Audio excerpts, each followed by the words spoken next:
বিশ্বাস করতে পারতেন ময়না রাতে ঘুমাইতে পারে না।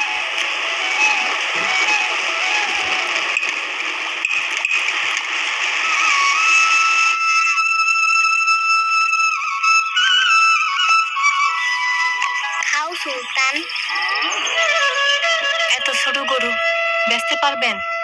ব্যস্ত তো হইবই, তাহলে সাদের কাজটা কেমনি শেষ করবো? আরো খাবি?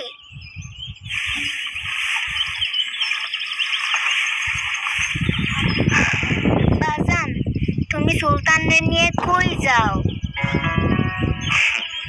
তোমার জন্য ঈদে জামা আনতে শহরে যাই। সত্যি তো?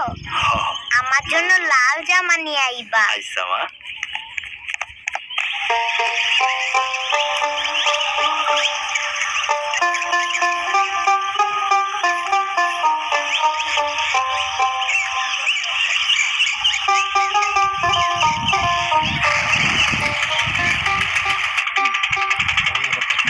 ভাই এইটা না ছোট গরু ছোট পিকআপে। লাকড়ি লাকড়ি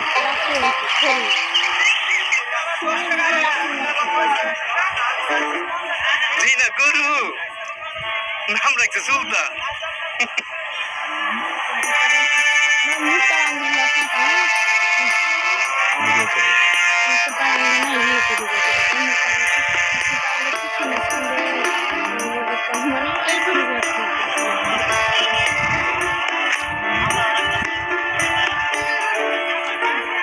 বাহ, গরুটা তো অনেক কিউট।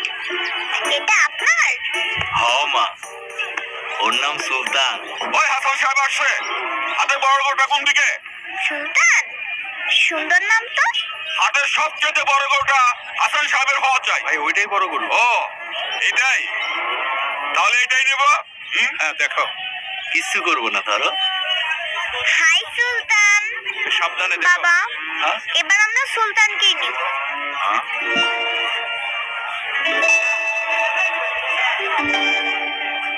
লিসা মামনি, এটা তো অনেক ছোট গরু। বাবা, কোরবানির পশু কি সবচেয়ে বড়ই হতে হয়?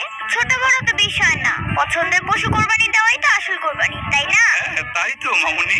এত ছোট গরু নিয়ে মহল্লা ঢুকলে পরে মান ইজ্জত কিছুই থাকবো না। বস ওইদিকে থামো চান মিয়া। আমার মেয়ের মুখের হাসিতে দেখেছো?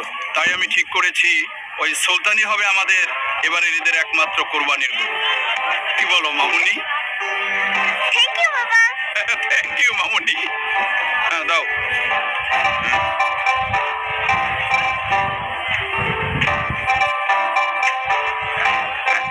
এটাই ঠিক হয়েছে।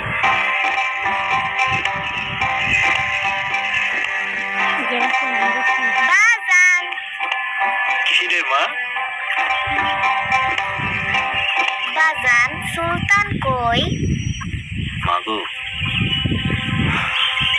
সুলতানরে তো কোরবানির জন্য পয়সা দিয়ে আইছি, কিন্তু দেখো সুলতান তোমার জন্য কি পাঠাইছে।